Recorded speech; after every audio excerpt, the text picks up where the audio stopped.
YouTube. Now, as most of you, or some of you, certainly the long-term subscribers will know, before I started this YouTube channel, I used to work on cruise ships. And the Disney Plus series 911, on the last season, they've just started a new season, but the last season started off with basically a 3-part cruise ship storyline. So what I'm going to do today, I think this deserves a reaction video. Unfortunately, unlike Fire Department Chronicles, I don't have the time, money or facilities to green screen myself into this, so we're going to have to do it the old-fashioned way by watching it on the telly. Also, yeah, I'm just going to crouch down slightly to get myself in frame here. But before we start, I think a change of wardrobe is required. The uniform is back.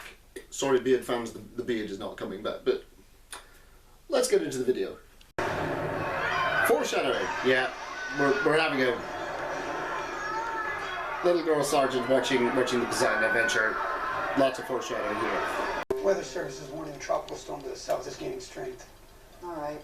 Radio the Coast Guard. Let them know we're reversing course back to Los Angeles, and I'll make the announcement shortly. Did they get the swimmer's uniform jacket from a Halloween costumes shop? Because the spacing on these stripes is way big. Anyway. There's been rumors about... Okay, yeah, okay, let's back this up. This woman's name badge says Captain, but if we run it back to here, this woman here has got 4 stripes, making her the Captain, but this woman with the Captain name badge, who seems to be giving all the orders, has only got 3 stripes on her jacket. So, what's going on there? Now, they told me if I did not turn over that dongle at the next port of call, they were going to kill my wife. Now, they know that I'm talking to you here, right? They may have already killed her. I don't think so. If what you're telling us is true, then you have something they want. See if you can find this woman. She's using Mrs. Peterson's ID medallion. Take her into custody. Yes, Captain. You gotta help me. You gotta help me. You're a police officer. When we get to Puerto Vallarta, you tell them, all right? Norman, we're not going to Puerto Vallarta. Captain, have you turn the ship around. We're going back to LA. There's a storm coming. I think the storm's already here. Okay, let's break this down.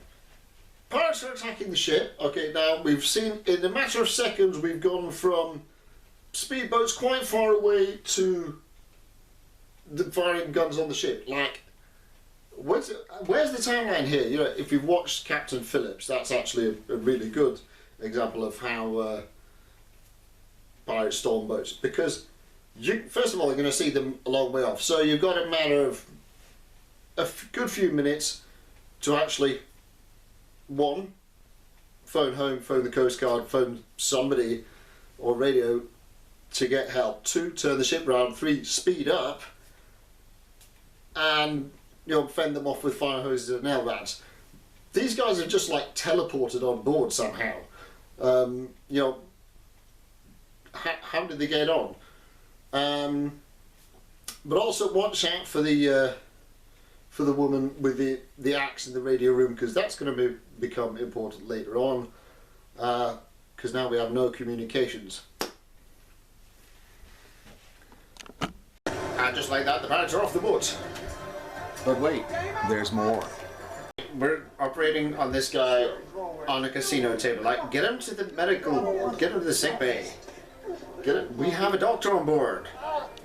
We have facilities. We don't need to operate around on a casino table. I kept thinking back to our first night. Oh dear, he Just passed out from the pain. what's he doing on a roulette table? Because your infirmary is on the other side of the ship, and I didn't think it was safe to carry him that far. Oh, okay, that explains it then. Really? Well, he's stable for now, but he needs a surgeon. Need to get him off this ship. I'm sure that's already been arranged. I'll talk to the captain, see if we can contact the Coast Guard and get him airlifted out of here. I'm sorry, who's in charge here? Because this is the sort of thing the captain should have done already. So why is a passenger dictating this to the captain? We've got a doctor, We've got a captain on board. We have procedures for this. So we've got a short guy. Yeah, no, we've already called the Coast Guard. It's done.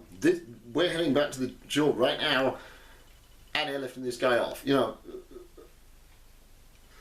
why does this guy think he's in charge? Okay, never mind this whole casino thing, but this doctor's operating. Where's the nurses at? Where's his assistants? Like, cruise ship that big. You don't just have one doctor. Generally, he's got a couple of assistants around. Sorry, I couldn't do it. Captain, I realize there's a storm out there, but the Coast Guard can navigate that. It's not that. I can't call the Coast Guard or anyone else. Comm systems are down. I'm sorry, but how long has it been? Those pirates attacked in daylight. It's now going dark, the storm's coming. You didn't realise the comm systems were down like 3 hours ago because, you know, the Coast Guard, you should have called the Coast Guard when the pirates attacked. And you should have called the Coast Guard when we had that guy shot and you had a casualty hours ago, and now it's dark. Oh, we can't call the Coast Guard. Yeah, no. This should have happened already. This was, you know, this was last episode. You should have figured this one out. When the woman axed the radio room, that's you know, you would have noticed right away, and that would have been fixed already. Yeah, the timeline on this is weird because, you know, okay, we had the pirates just miraculously, you know, teleported on board without anyone noticing or reacting, and now it's like, oh, 3 hours later, oh. Comms are down. How do we not notice this when we tried to call the Coast Guard about the pirates 3 hours ago? Or 1 episode ago? There's no real indication of how much time's elapsed here. It's kind of a bit weird. But yeah, we've gone from bright sunlight and daylight to, okay, now it's the storm.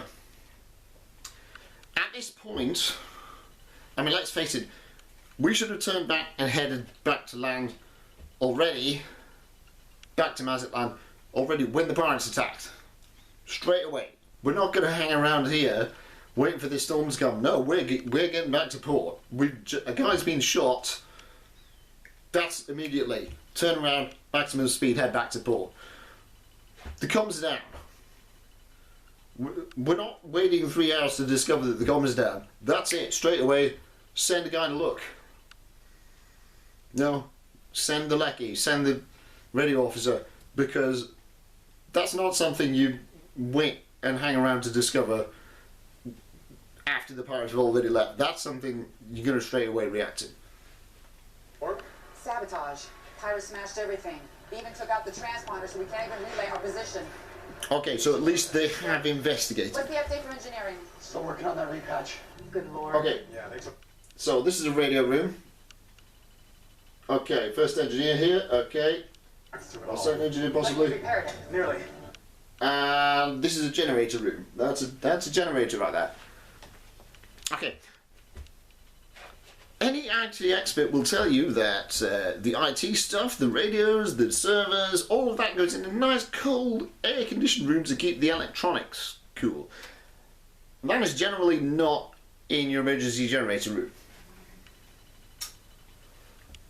And that's a little cat Jenny there. That's an emergency generator. So, okay, bear that in mind as we carry on. Think. Maybe.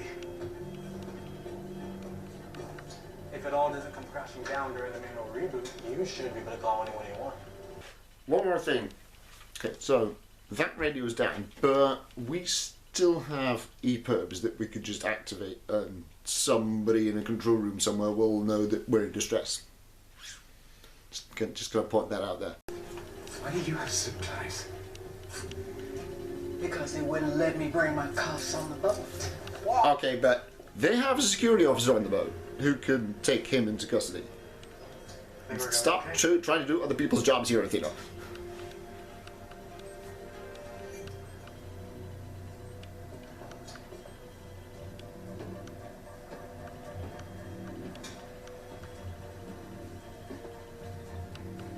The hell is this? Somebody set up as the bomb.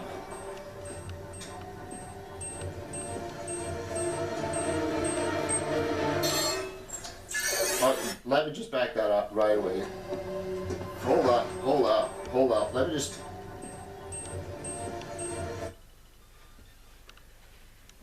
The engineer's name is Scotty. We're doing a Star Trek reference. His name is. Also, he doesn't actually have his rank. Maybe it's kind of blurred out there. But anyway, yeah, we made the engineer's name Scotty.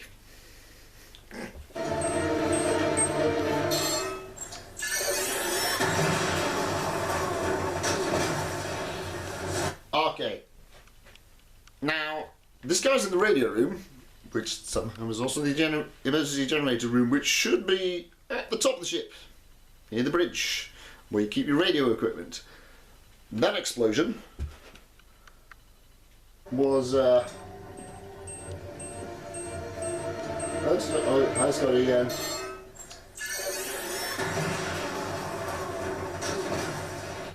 That explosion was down here near the waterline. It should be up here somewhere, in the at the top end of the ship. So yeah, somebody doesn't know how ships are designed. I think here.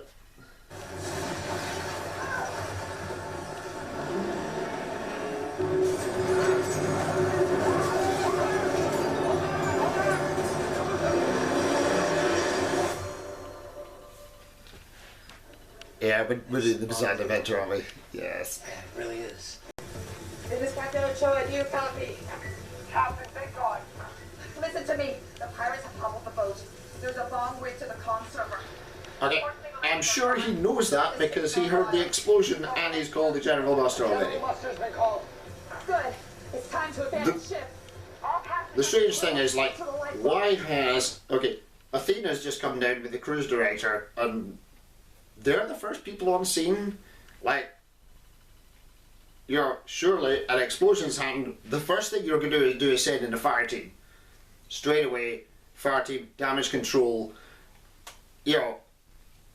What has the bridge been doing all this time? How is this possible that Athena and the cruise director are the first people on scene? What's the crew been doing all this time? No! It'll only get worse. I'm gonna activate the secondary bilge pump. That should keep us... Again, engineering should be on top of that already. What's coming in? What do? We activate the bilge pump. There's literally an entire team of engineers in the engine room working on this. Explosion happens. What do? Fire teams out, damage control, get the bilge pumps on. There's a whole team of people on this ship that seem to be missing from this episode somehow. Long enough. Somebody has to activate that bilge pump. Yes, and that somebody is an engineer. Because we have like half a dozen people down there whose whole job it is to get the bilge pumps running. Can you call the Coast Guard? Did you lose a boat? Yes, actually. But, I mean, first of all, what's stopping you from calling... Why do you have to go in person to the control room? Why not just call 911 on your phone from your house? That would be way faster. Okay, so we're trying to turn this door handle, which... By yourself. Get a wheel key, honestly. It's, We can do it again. I guess this is it. leverage. Leverage. Wait, manual override is up here.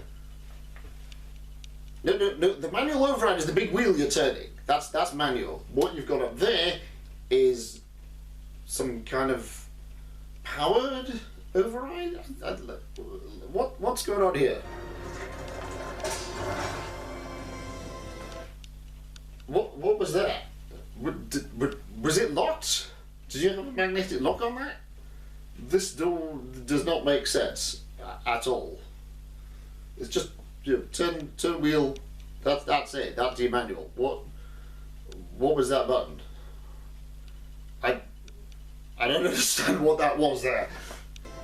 But if you look there, there's a hydraulic cylinder on the door there, which is probably what his button was doing. But that's not a manual override. That's power. The manual override is you push it physically, what you've got there is a splash-proof door. I mean, yeah, none of this makes sense. If it's a powered door, then you push the button to power it open and shut. That's not a manual override. That's the automatic function. Manual override is when you do it manually. That's what you were trying to do. But that wheel, all that does is unlock the door. If you want to push it open, that's what the hydraulics does. This is confusing and nonsensical. All right, now, let's see what we can do about keeping this tube of doom from completely rolling on this side. Tube of Doom!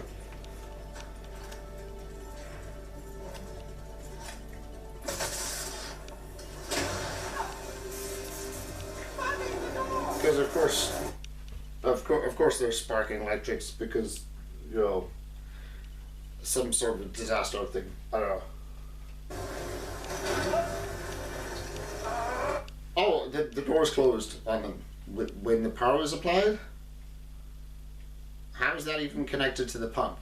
Or did it just close by gravity when the ship moved? I'm not sure what's going on here. And the bilge water's still coming up.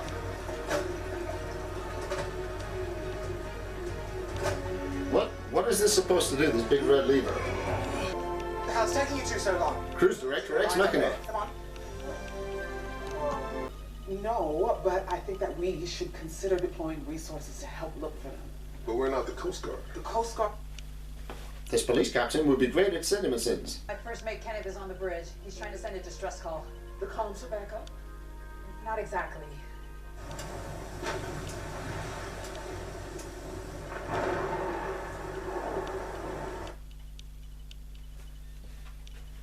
That is not the cruise ship. That's an offshore boat or a survey ship or something with the crow's nest up in the mast like that.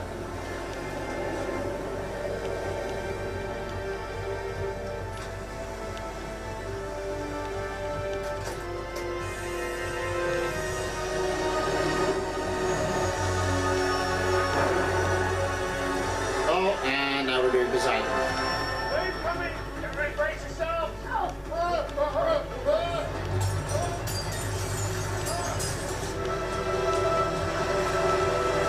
So, yeah, it looks like they've CGI'd the top end of a survey ship onto like the rest of the cruise ship.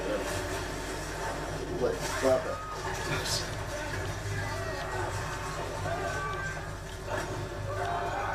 Yeah, that guy's up there trying to send a flashy lamp Morse code to who exactly? Because unless someone's within visual range, that's completely useless. Also, why would you do that from the masthead when you can easily do it from the bridgeway? There's absolutely no reason to go up there. But anyway, big wave! We've got a pirate and a hurricane and now a tsunami. Like, what are the odds?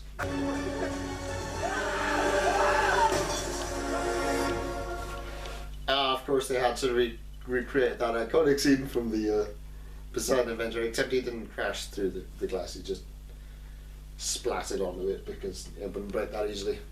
There was a bump. Okay, I don't like this panic. Attention all passengers. This is a general muster call.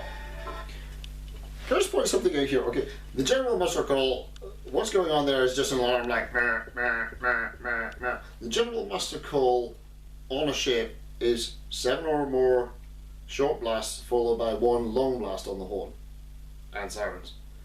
That's, yeah, it's just an annoying, slightly detailed, but this is actually pretty expected. One of the things that you'll get in your training on board, when people hear an alarm, or in this case don't hear alarm, the one thing you might find they might do is nothing at all. They'll just carry on as if there's no alarm. So, someone's going to have to go around all the rooms, search them to make sure no one's left behind. But even if you're wearing noise cancelling headphones, you're gonna notice the alarm. You will hear that. You're not gonna not notice that. Also, can I just find out, we're in 2024. That's an open lifeboat. Those haven't been a thing since the 80s. Like, you go on cruise ships now, it's all fully enclosed lifeboats. On a modern cruise ship like this, it's not 1912. We don't have open lifeboats anymore.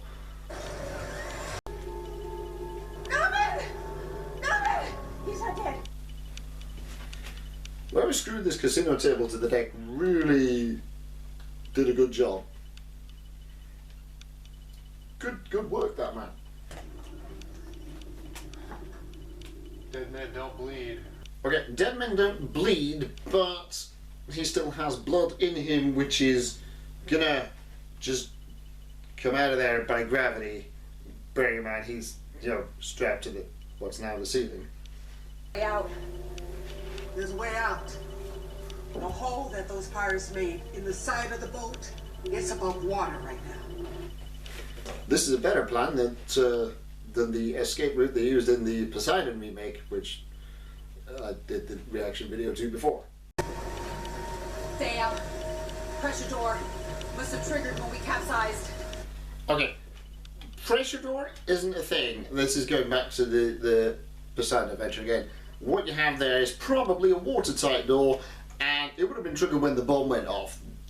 Straight away, general quarters, you're going to flip that switch and it's going to close all the watertight doors of the ship. Anyway, let's move on. Dogs are still working, there's too much pressure. We're gonna have to disassemble it. Why disassemble it? Okay. It's you. Okay. Here's the thing with hydraulic watertight doors. There's a manual override. What you'll have there is a little hand pump, and you flip the lever over and pump it open. Assuming the power's out, which it probably is because the ship's upside down. So yeah, you can easily open that. There are means of doing this, and your captain there will know that.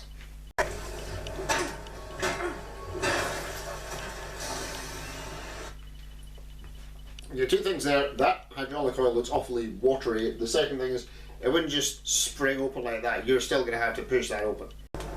They passed over us. Wait, where are they going? They're searching. They just don't see us yet. No one in the lifeboats has set off a flare to attract the helicopter. I'm looking for a cruise ship, not the bottom of one.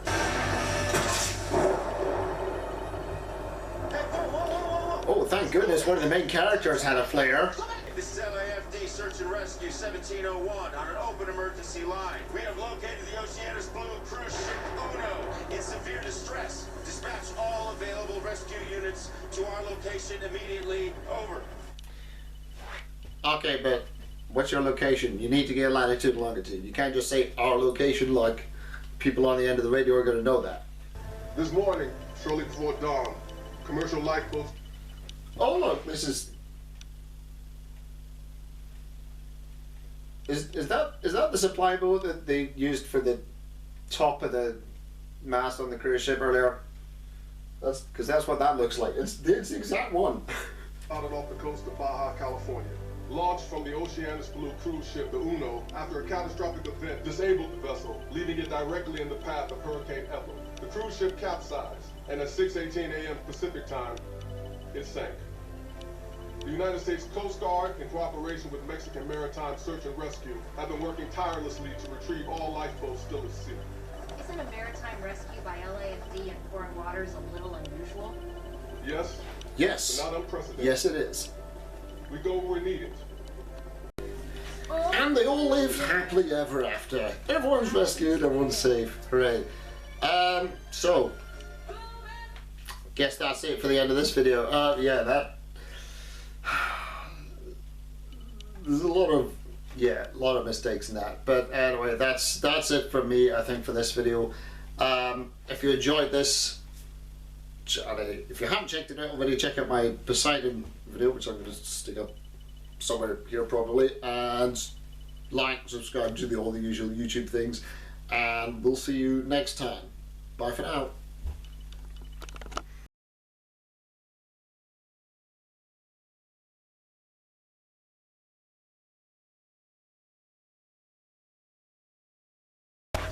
I just realised I filmed this entire thing with my pockets on. More levels. Oh well.